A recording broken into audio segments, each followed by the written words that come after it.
Chapter 86 The Trial. At 8 o'clock in the morning, Albert had arrived, like a lightning flash, at Beauchamp's door. The valet de chambre had received orders to introduce him into his master's room, who was just then bathing.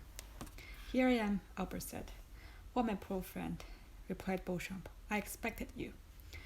"Here I am. I need not to say I think you're too faithful and too kind to have spoken to anyone of that painful circumstance. Your having sent for me is another proof of your affection. So, without losing time, tell me, have you any idea whence this blow proceeds?"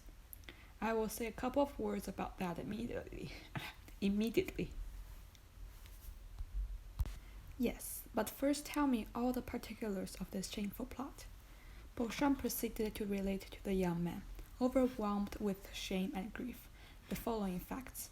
2 days previously, the article had appeared in another paper beside the Impartial, and, what was more serious, that one was well known as a government paper. Beauchamp was breakfasting when he read the passage.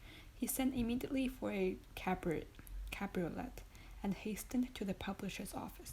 Although professing diametrically opposite principles from those of the editor of the accusing paper, Beauchamp, as it sometimes, we often say, happens, was his intimate friend. The editor was reading, with apparent delight, a leading article in his paper on the beetroot sugar, probably a composition of his own. "Ah, pardieu," said Beauchamp, "with the paper in your hand, my friend, I need not to tell you the cause of my visit." "Are you perchance concerned in the sugar question?" asked the editor of the ministerial paper. "No," replied Beauchamp, "I have not considered the question. A totally different subject interests me." "What is it?" "The article relative to Morcerf." "Indeed, is it not a curious affair?" "So curious that I think you are running a great risk of a prosecution for defamation of character." "Not at all. We have received this information all with requisite proofs, and we are quite sure Monsieur de Morcerf will keep quiet. Besides, it is rendering a service to one's country to denounce those wretches who are unworthy of the honor it bestows on them." Beauchamp remained thunderstruck. "Who, then, has so correctly informed you?" asked he. "For my paper, which had announced the subject, has been obliged to stop for want of proof, and yet we are more interested than you are in exposing Monsieur de Morcerf, for he is a peer of France, and we are of the opposition." "Oh, that is very simple. We have not sought to scandalize. This news was brought to us. A man arrived yesterday from Janina, bringing a formidable bundle, and as we hesitated to publish the accusatory article, he told us it should be inserted in some other paper. You know, Beauchamp, the value of a bit of information. We could not let it slip. Now the stroke is made. It is terrible, and will echo through Europe." Beauchamp understood that nothing remained but to submit, and left the office to dispatch a courier to Morcerf. But what he had been unable to write to Albert, as the event took place after the messenger's departure, was that the same day a great agitation was manifest in the House of Peers among the unusual groups of noble assembly. Everyone had arrived almost before the usual hour, and was conversing on the melancholy event which was so to attract the attention of the public toward one of their most illustrious members. Some were reading, in low tones, the article, some others making comments and recalling circumstances which substantiated the charges still more. The Count de Morcerf was no favorite with his colleagues. Like all upstarts, he had recourse to a great deal of haughtiness to maintain his position. The true nobility laughed at him, the talented repudiated him, and the honorable instinctively despised him. The Count was in terrible position of an expiatory victim. The finger of God once pointed at him. Everyone was prepared to raise the hue and cry after him. The Count de Morcerf alone knew nothing. He did not take in the paper containing the defamatory news, and had passed the morning in writing letters and in trying a horse. He arrived at his usual hour with a proud look and insolent demeanor. He alighted, passed through the corridors, and entered the house without observing the hesitation of the doorkeepers or the coolness of his colleagues. Business had already commenced half an hour when he entered. Everyone held the accusing paper, but, as usual, no one liked to take upon himself the responsibility of the attack. At length, an honorable peer, Morcerf's acknowledged enemy, ascended the tribune with that solemnity which announced the expected moment had arrived. There was an imposing silence. Morcerf alone knew not why such a profound attention was given to an orator who was not always listened to with so much complacency. The Count did not notice the introduction, in which the speaker announced that his communication would be that of vital importance, that it demanded the undivided attention of the House.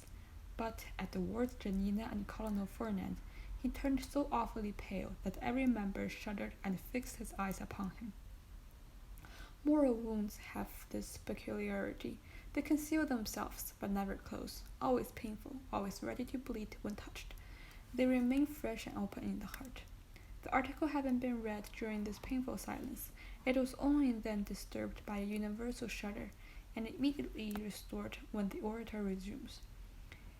He stated his scruples and the difficulties of the case. It was the honor of Monsieur de Morcerf, and that of the whole house. He proposed to defend by provoking a debate on those personal questions always so warmly agitated.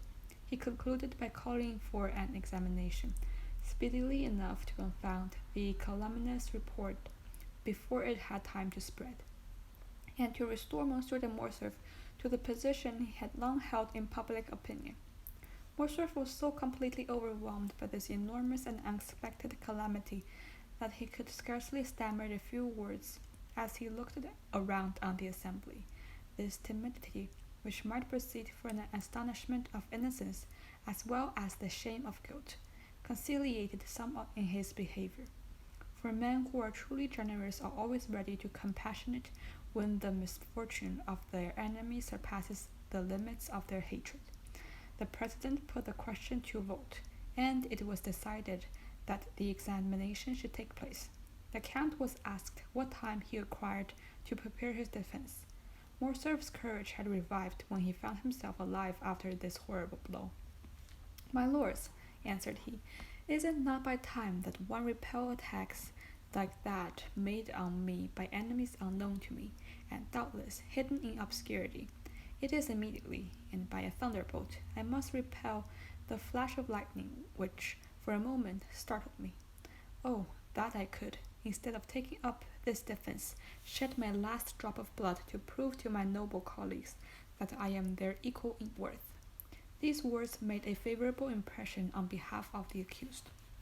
"I demand, then, that the examination shall take place as soon as possible, and I will furnish the House with all necessary information." "What day do you fix?" asked the president.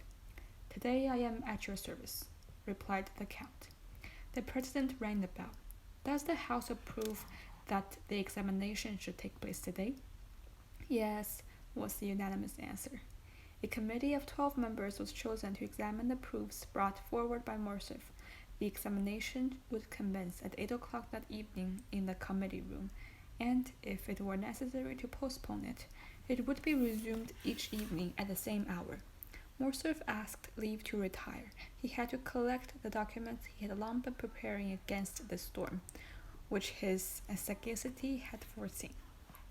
Beauchamp related to the young man all the facts we have just narrated. His story, however, had over ours all the advantage of the animation of living things over the coldness of dead things. Albert listened, trembling now with hope, then with anger, then again with shame, for from Beauchamp's revelations he knew his father was guilty, and he asked himself how, since he was guilty, he could prove his innocence. Beauchamp hesitated to continue his narrative. "What next?" asked Albert. "What next, my friend? You impose a painful task on me. Must you know all?" "Absolutely, and rather from your lips than another's." "Prepare your courage, then, for never will you have required it more." Albert passed his hand over his forehead, as if to try his strength, as a man who is preparing to defend his life, proves his shield and bends his sword. He thought himself strong enough, for he mistook fever for energy. Proceed, said he. The evening arrived. All Paris was in expectation. Many said your father had only to show himself to confront the charge. Many others said he could not appear, while some asserted they had seen him start for Brussels, and others went to the police office to inquire if he had taken out a passport. I used all my influence with one of the committee, a young peer of my acquaintance, to get introduced into a sort of gallery. He called me in at 7 o'clock, and before anyone had arrived, asked one of the doorkeepers to place me in a box. I was concealed by a column and in complete obscurity. I could hope to hear and see the whole of the terrible scene which was about to take place. At 8 o'clock all were in their places, and Monsieur de Morcerf entered at the last stroke. He held some papers in his hand. His countenance was calm. Contrary to his usual custom, his manner was unaffected, and he dressed particularly quiet, and after the habit of old soldiers, buttoned completely up to the chin. His presence produced a great effect. His committee was far from being ill-disposed. Several of the members came forward to shake hands with him. Albert felt his heart bursting at these particulars, but gratitude mingled with his sorrow. He would gladly have embraced those who had given his father this proof of esteem at a moment when his honor was so powerfully attacked. At this moment, one of the doorkeepers brought in a letter for the president. You are at liberty to speak, Monsieur de Morcerf, said the president, as he unsealed the letter, and the count began his defense. I assure you, Albert, in a most eloquent and skilful manner, he produced documents proving that the vizier of Janina had, to the last moment, honored him with his entire confidence, since he had entrusted him with a negotiation of life and death with the Sultan. He produced the ring, his mark of authority, with which Ali Pacha generally sealed his letters, and which the latter had given to him that he might, on his return at any hour of the day or night, were he even in his harem, gain access to him. Unfortunately, the negotiation failed, and when he returned to defend his benefactor, he was dead. But, said the count, so great was Ali Pacha's confidence, that on his deathbed he confided his favorite mistress and her daughter to my care. Albert started on hearing these words. The history of Haydée recurred to him, and he remembered what she had said of the message and the ring, and the manner in which he had been sold and made a slave. And what effect did this discourse produce? Anxiously inquired Albert. I acknowledge it affected me, and, indeed, all the committee also, said Beauchamp.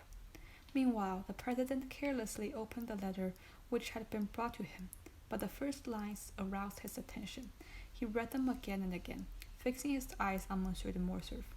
Monsieur le Comte, said he, you have said the vizier of Janina had confided his wife and daughter to your care. Yes, sir, replied Morcerf, but in that, like all the rest, misfortune pursued me. On my return, Vasiliki and her daughter Haydée disappeared. Did you know them? My intimacy with the Pacha and his unlimited confidence had gained me an introduction to them, and I had seen them about 20 times.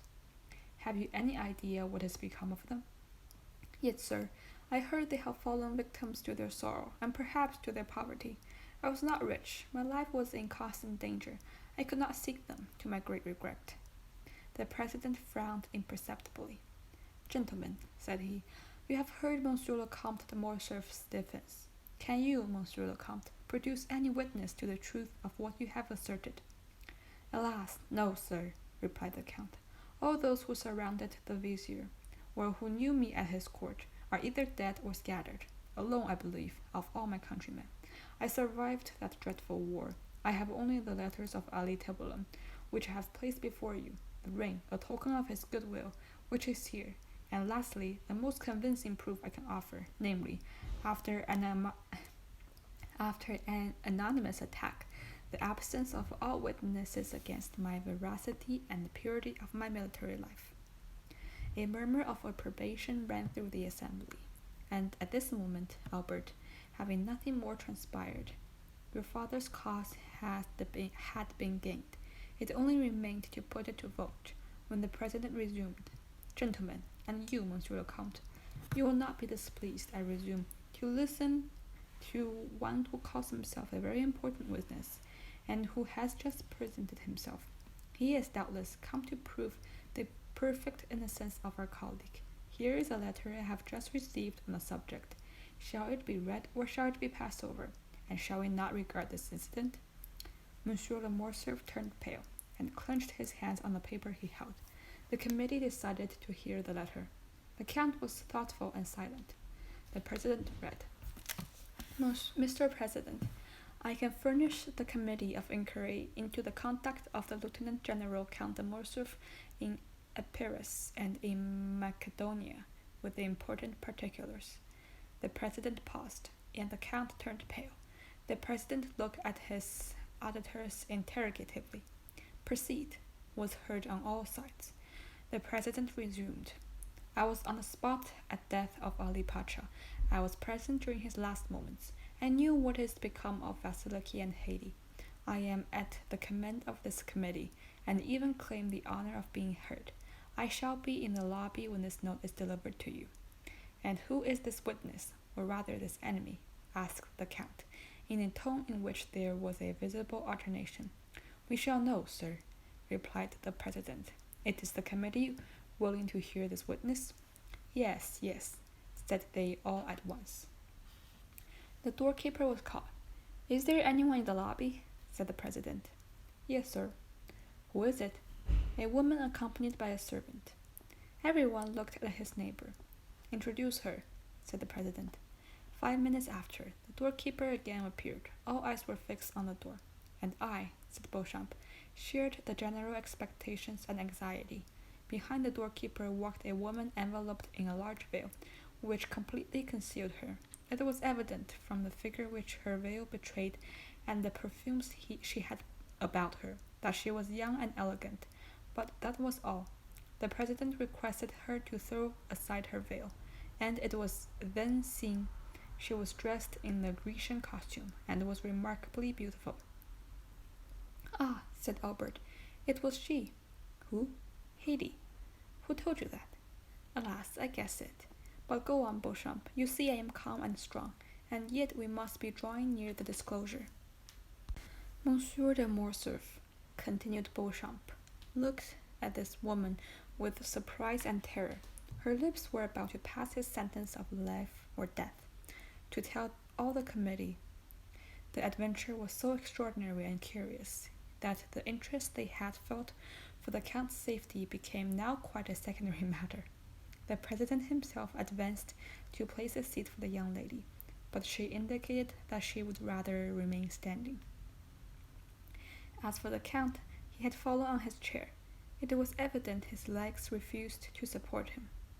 Madame, said the president, you have engaged to furnish the committee with some important particulars respecting the affair at Janina, and you have stated that you were an eyewitness of the events. I was indeed, said the stranger, with a tone of sweet melancholy, and with the sonorous voice peculiar to the East. But allow me to say, you must have been very young then. I was 4 years old. But as those events deeply concerned me, not a singular particular has escaped my memory.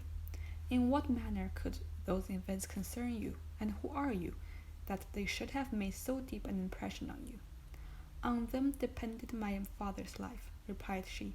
I am Haiti, the daughter of Ali Tablan, Pacha of Janina, and of Vasiliki, his beloved wife. The blush of mingled pride and modesty which suddenly suffused the cheeks of the young female, the brilliance of her eye, and her highly important communication produced an inexpressible effect on the assembly. As for the count, he could not have been more overwhelmed if a thunderbolt had fallen at his feet, and opened before him an immense gulf. Madame, replied the president, bowing with profound respect, allow me to ask one question. It shall be on the last. Can you prove the authenticity of what you have just stated?" "I can, sir," said Haydée, drawing from under her veil a satin satchel highly perfumed, "for here is the register of my birth, signed by my father and his principal officers, and that of my baptism, my father having consented to my being brought up in my mother's faith. This letter has been sealed by the Grand Primate of Macedonia and Epirus. And lastly, and perhaps the most important, the record of the sale of my person and that of my mother to the Armenian merchant El Kobbir by the French officer who, in his infamous bargain with the porter, had reserved as his part of the booty the wife and daughter of his benefactor, whom he sold for the sum of 400,000 francs." A greenish paleness spread over the Count's cheeks, and his eyes became bloodshot at these terrible imputations, which were listened to by the assembly with an ill-foreboding silence. Haydée, still calm, but whose calmness was more dreadful than the anger of another would have been, handed to the president the record of her sale, registered in Arabic. It had been supposed some of these papers might be registered in Arabic, Romaic, or Turkish language, and the interpreter of the house was in attendance. One of the noble peers, who was familiar with the Arabic language, having studied it during the sublime Egyptian campaign, followed with his eye as these translators read aloud. "I, El Kobbir, a slave merchant and furnisher of the harem of His Highness, acknowledge having received for transmission to the Sublime Emperor from the French Lord Count of Monte Cristo an emerald valued at 800,000 francs, as the ransom of a young Christian slave of 11 years of age, named Haydée, that the acknowledged daughter of the late Lord Ali Tabulon, Pacha of Janina, and of Vasiliki, his favorite, she having been sold to me 7 years previously, with her mother, who had died on arriving at Constantinople by a French colonel in service of the Vizier Ali Tabulon, named Fernand Mondego. The above-mentioned purchase was made on His Highness's account, whose mandate I had for the sum of 400,000 francs, given at Constantinople by authority of His Highness in the year 1247 of the Hegira, signed El Kobbir. That this record should have all due authority, it shall bear the imperial seal, which the vendor is bound to have affixed to it." Near the merchant's signature there was, indeed, the seal of the Sublime Emperor. A dreadful silence succeeded the reading of this paper. The Count could only look, and his gaze, fixed as if unconsciously on Haydée, seemed one of fire and blood. "Madame," said the president, "can we not examine the Count of Monte Cristo, who is now, I believe, in Paris?" "Sir," said Haydée, "the Count of Monte Cristo, my other father, has been in Normandy the last 3 days." "Who, then, has counseled you to take this step, one for which the Count is deeply indebted to you, and which is perfectly natural, considering your birth and your misfortunes?" "Sir," replied Haydée, "I have been led to take this step from a feeling of respect and grief. Although a Christian, may God forgive me, I have always sought to revenge my illustrious father. Since I set my foot in France, and knew the traitor lived in Paris, I have watched carefully. I live retired in the house of my noble protector, but I do it from choice. I love the retirement and silence, because I can live with my thoughts and recollections of my past days. But Monsieur le Comte de Monte Cristo surrounds me with every paternal care, and I am ignorant of nothing which passes in the world. I hear its distant echoes. I see all the newspapers, every periodical, as well as every new melody. But by thus watching the course of life of others, I learned what had passed this morning in the House of Peers, and what was to take place this evening. Then I wrote." "Then," remarked the president, "the Count of Monte Cristo knows nothing of your present proceedings."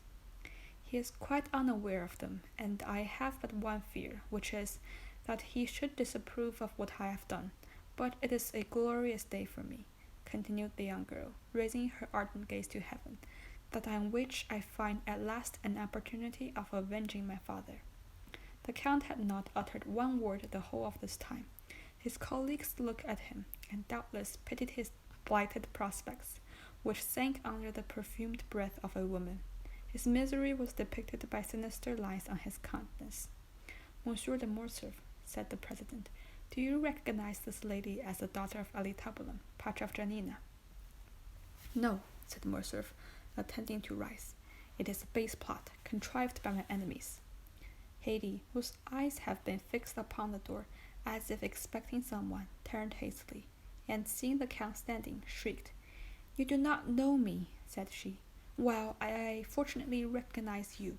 You are Ferdinand Montague, the French officer who led the troops of my noble father.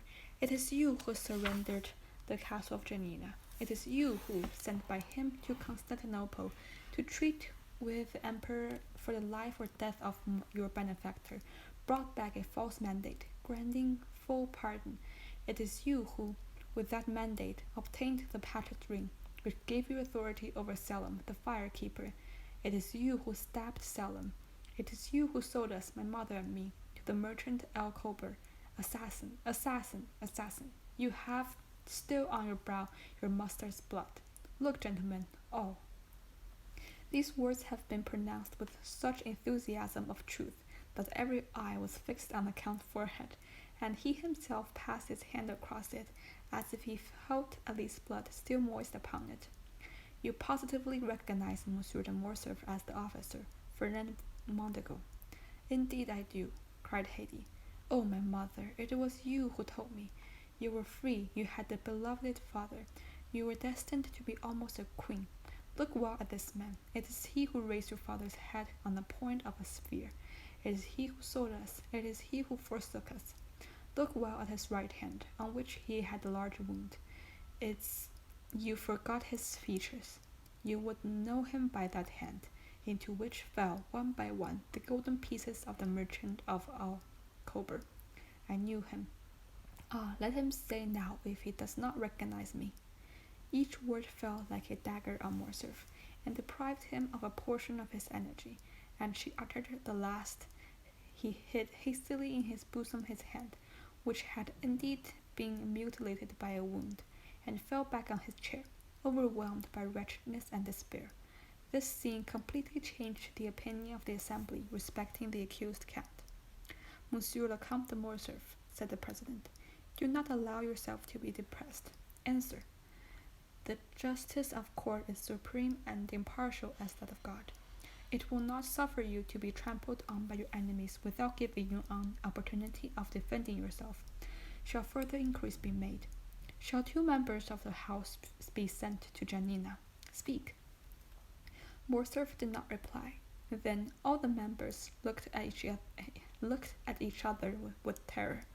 They knew the count's energetic and violent temper. It must be, indeed, a dreadful blow which would deprive him of courage to defend himself.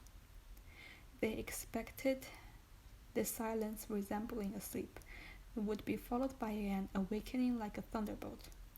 Well, asked the president, what is your decision? I have no reply to make, said the count in a low tone. Has the daughter of Ali Tabulon spoke the truth? Said the president. Is she, then, the terrible witness to those charged you would dare not to plead, not guilty? Have you really committed the crimes of which you are accused? The count looked around him with an expression which might have softened tigers, but which could not disarm his judges. Then he raised his eyes toward the ceiling, but withdrew them immediately, as if he feared the roof would open and reveal to his distress view that the second tribunal called heaven, and that other judge named God. Then, with a hasty movement, he tore open his coat, which seemed to stifle him, and flew from the room like a madman. His footsteps was heard one moment on the corridor, then the rattling of his carriage wheels as he was driven away rapidly. Gentlemen, said the president, when silence was restored, is this Monsieur le Comte de Morcerf convicted of felony and degrading conduct, treason, and— Yes, replied all the members of the committee of inquiry with a unanimous voice. Haydée had remained until the close of the meeting.